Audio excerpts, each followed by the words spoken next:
वस्सलातु वस्सलामु अला रसूलिल करीम अम्मा बाद। मुहतरम सामान्य हज़रात, आज के इस दर्स में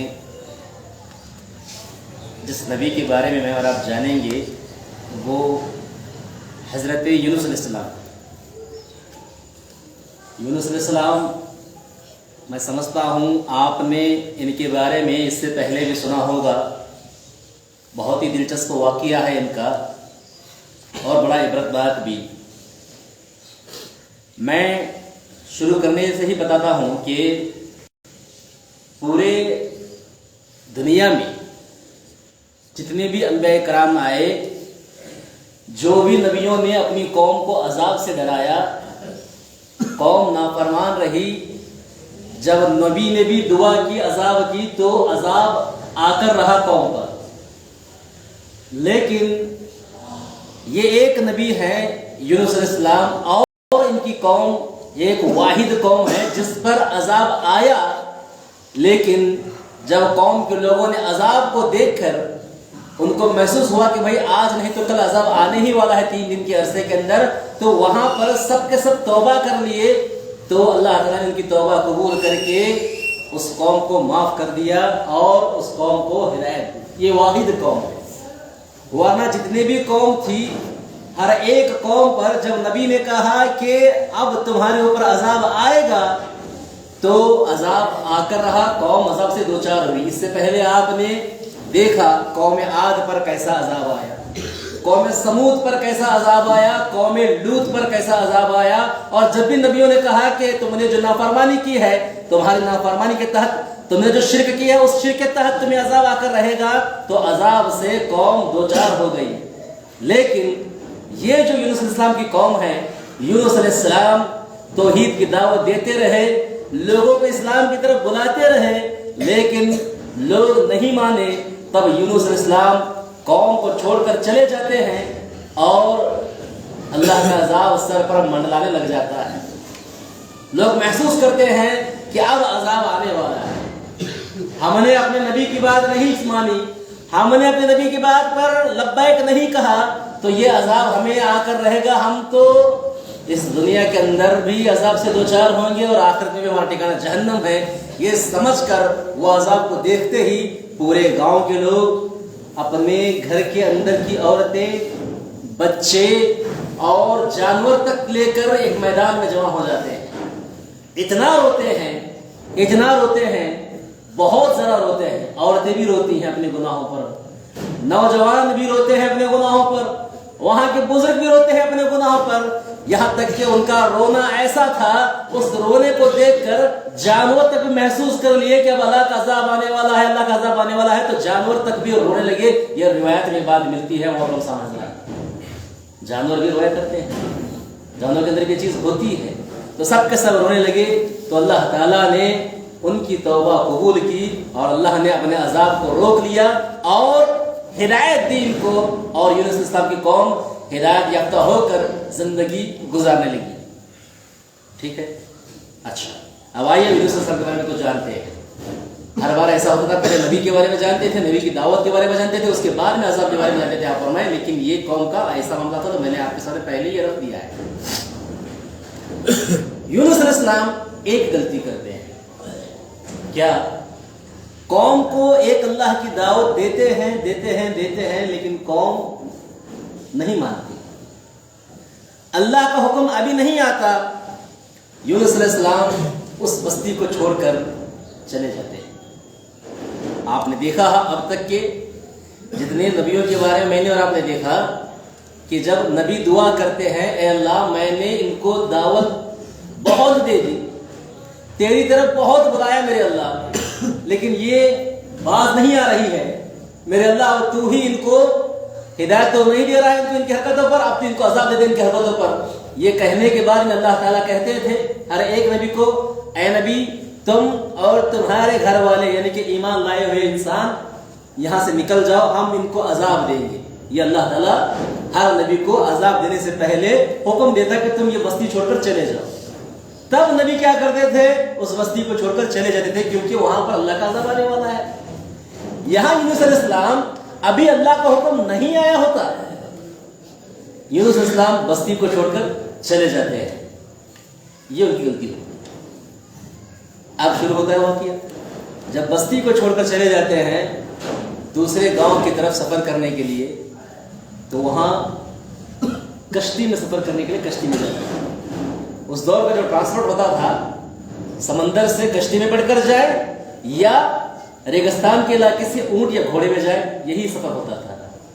तो समंदर के इस रास्ते से निकले, समंदर के अंदर कश्ती चलने लगी, समंदर के बीच में जाते हैं तो एक हल्का सा तूफान आता है, लहरें उड़ते रहते हैं ज़्यादा, कश्ती उन लहरों में डगमगाने लगती है।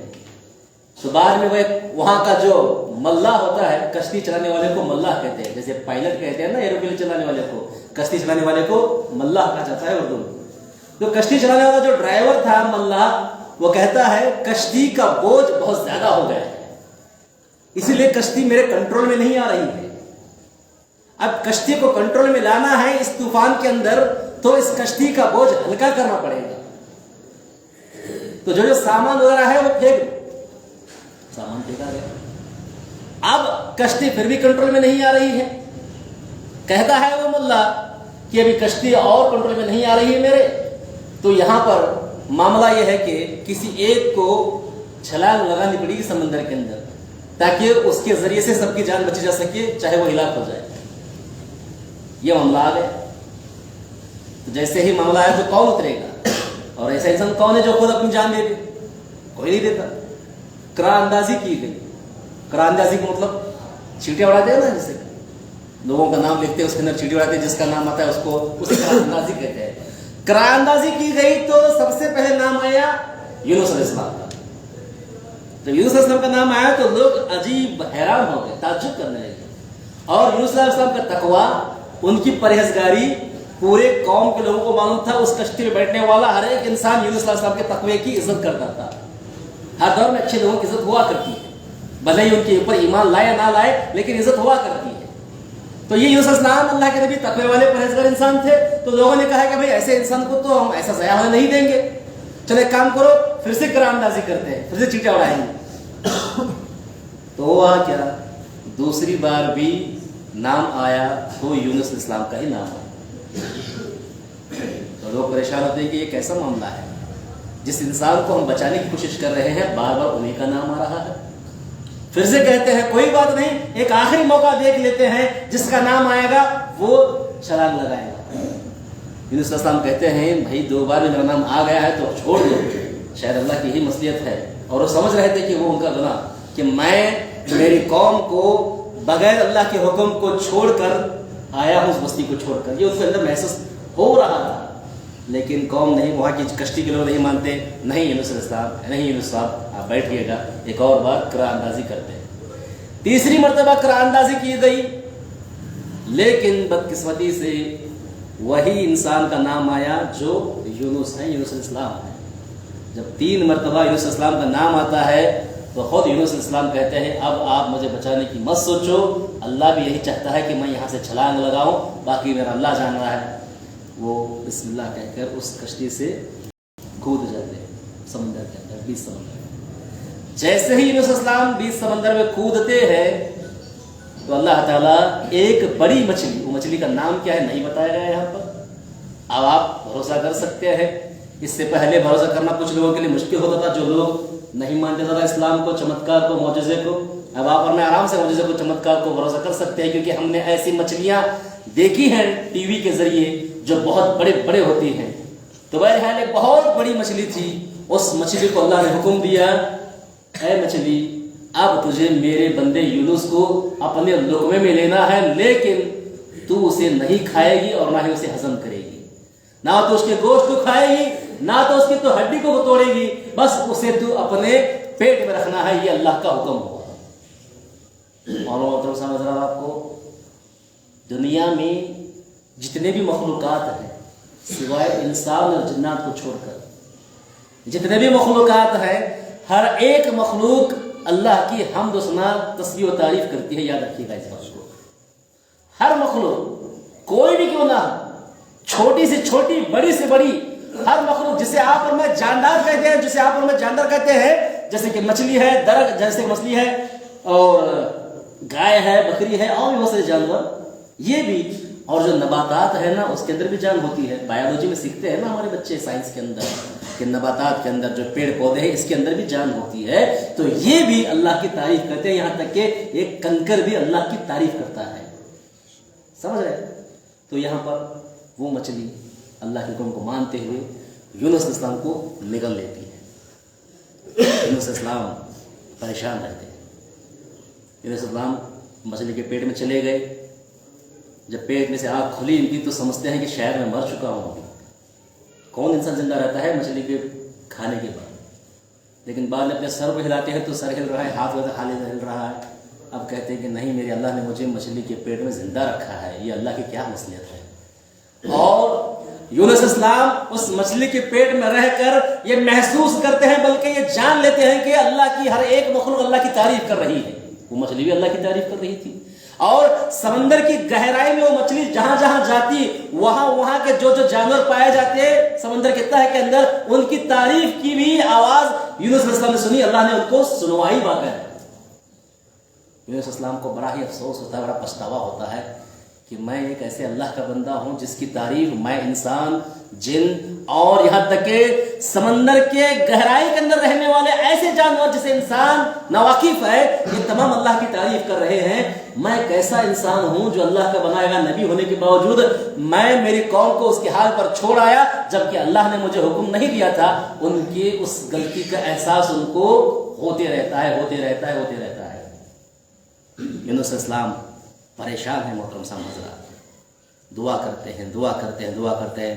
آخر میں ایک خصوصی کلمہ، ایک خصوصی دعا جو اللہ کا نام لے کر کہتے ہیں، اللہ کا نام لے کر دعا کرتے ہیں، اس کے بعد میں اللہ کی دعا کو قبول کرتے ہیں. اور وہ دعا کی قبولیت کا کلمہ یہی ہے جو آپ اور میں اکثر نمازوں میں یا پھر نماز کے بعد دعا کے لے کر پڑھتے ہیں، لا الہ الا انت سبحانک انی کنت من الظالمین.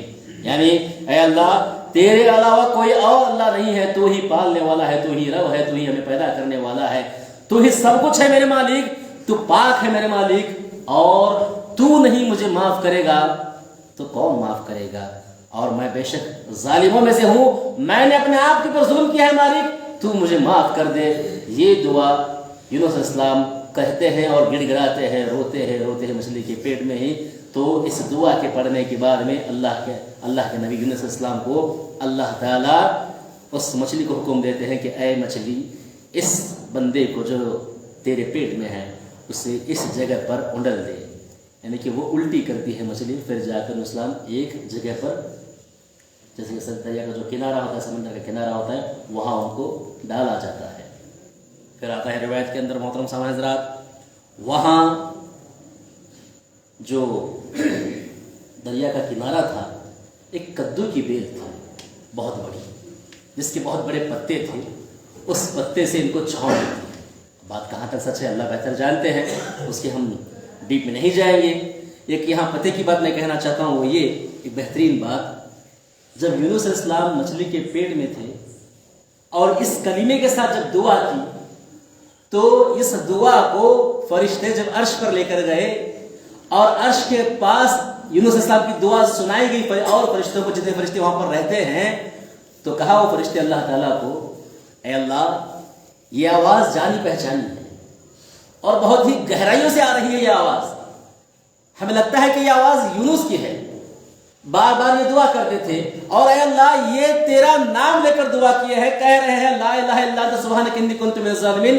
کتنا پیارا کلمہ انہوں نے اپنے زبان سے کیا ہے میرے اللہ. اے اللہ، یونس اچھے ہیں، نیک ہیں، پرہیزگار ہیں، ہوگی ان سے غلطی، ہوگی ان سے لغزش، میرے اللہ تو انہیں معاف نہیں کرے گا. اللہ وہ تیرا نام لے کر، تیرا خاص نام لے کر تجھ سے دعا کر رہے ہیں، اللہ تو ان کی دعا کو قبول کرے. یہ فرشتے بھی یونس علیہ السلام کی دعا کے لیے اللہ سے سفارش کرتے ہیں.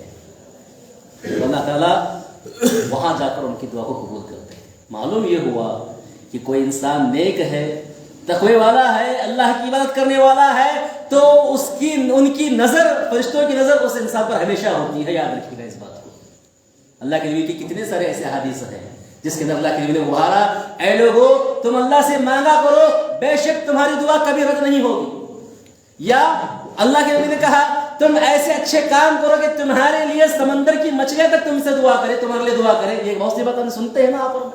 تم ایسے اچھے کام کرو، تم فجر کی نماز کو جماعت کے ساتھ پڑھو، تم عشاء کی نماز جماعت کے ساتھ پڑھو، اور تم گھر سے وضو کر کے نکلو تو تمہارے لیے ہر ایک مخلوق دعا کرتی ہے. یہ آپ لوگوں نے سنے ہیں نا بہت سے مرتبہ. یہ اس کا ثبوت ہے. اور فرشتے بھی ایک مخلوق ہے. تو باقاعدہ فرشتے ہر بار یونس علیہ السلام کی دعا کو محسوس کرتے تھے. عرش کے پاس جو قریب قریب جو فرشتے ہوتے ہیں، جب انسان دعا مانگتا ہے تو انسان کی دعا عرش پر ٹکراتی ہے، عرش پر سنائی دیتی ہے. یونس علیہ السلام کی دعائیں فرشتے ان کی ہمیشہ سنتے تھے. لیکن جب ایک بار یونس علیہ السلام نے ایسے اندھیرے سے دعا کی، جو سمندر کی گہرائی کے اندر جو مچھلی کے پیٹ میں رکھ کر دعا کی، اس دعا کی آواز کو فرشتے پہچان لیے اور کہا، اللہ تعالیٰ کو سفارش کی، میرے اللہ تو ان کی دعا کو قبول کر. تو آپ اور میں بھی کوئی پریشانی میں ہیں، کوئی مصیبت میں ہے، اگر آپ اور میں نیک ہیں، ہمارے اندر اللہ کا تقویٰ ہے، اور اس خصوصی کلمے کے ساتھ اگر آپ اور میں اللہ سے مانگیں گے، اللہ کو پکاریں گے، اور جو کچھ بھی ہماری مصیبت ہے اس مصیبت کے تعلق سے اللہ کے سامنے رکھیں گے بعد، تو انشاءاللہ تعالیٰ ویسے ہی دعا آپ کی میری قبول ہو سکتی ہے جیسے یونس علیہ السلام کی دعا قبول ہوئی ہے. تو محترم سمجھدار، یہ کچھ باتیں تھیں. اس کے بعد یونس علیہ السلام کو اللہ تعالیٰ سمندر کے کنارے لایا، کچھ دن وہاں پر رکھا. تو اس کے بعد میں تندرست ہو گئے یونس علیہ السلام. تو تقریباً 1 لاکھ کا ہجوم ان کی قوم ہوتی ہے، 1 لاکھ کی تعداد ان کی قوم کے لوگ ہوتے ہیں. پھر یونس علیہ السلام کو اسی قوم کے اندر بھیجا جاتا ہے، اور یونس علیہ السلام اپنے قوم کے ساتھ رہتے ہیں، ان کی اصلاح کرتے کرتے وہاں پر وہ اپنی زندگی گزارتے ہیں. پھر اس کے بعد میں جب ان کا وقت آتا ہے تو انتقال کر دیتے ہیں. تو یہ یونس علیہ السلام کی قوم کے بارے میں نے آپ کے سامنے کچھ باتیں رکھی. تو میں نے کہا آپ کے سامنے یہ ایک واحد قوم ہے جس کو عذاب آیا، لیکن ان کی ایسی توبہ ہوئی، ایسے وہ توبہ کر لیے کہ اللہ نے کی توبہ کر کے، توبہ قبول کر کے ان کو ہدایت بھی دی اور انہیں معاف کر کے اس عذاب سے ہٹا بھی دیا. تو آج کے لیے اتنا کافی ہے. انشاءاللہ تعالیٰ کل کے درس میں ایک اور نبی کو لے کر آپ اور میں آئے. اللہ تعالیٰ سے دعا ہے جو بھی باتیں آج کے درس میں میرے اور آپ کے سامنے آئی ہیں، ان تمام نصیحتوں کو مجھے اور آپ کو اللہ عمل کرنے کی توفیق عطا فرمائے. وآخر دعوانا الحمدللہ رب العالمین. والسلام علیکم ورحمۃ اللہ وبرکاتہ.